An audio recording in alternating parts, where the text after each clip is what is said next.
ببین دشلیا، نوک دشلیا همه خورد کرده.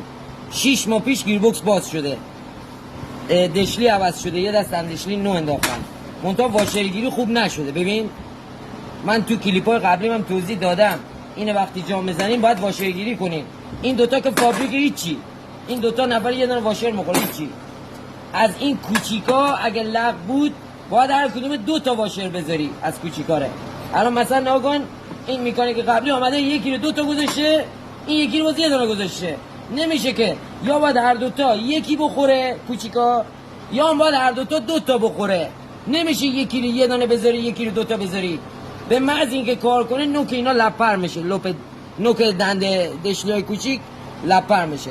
حالا ما آمدیم بقیه دندهاشو چک کنیم، دیدیم دنده 3 و 4ش ببین چقدر لقی داره. اگه به این نکته برخوردین داغون کنین، همینجوری نبندین. این باعث میشه که دنده نشست کنه، یا 3 بزنه بیرون یا 4.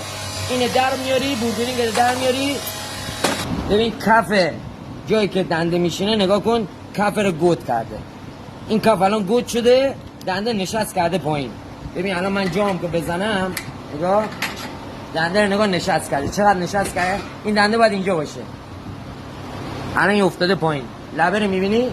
حالا نگاه کن، من الان مغزی نو مندازم، ببین درست میشه. الان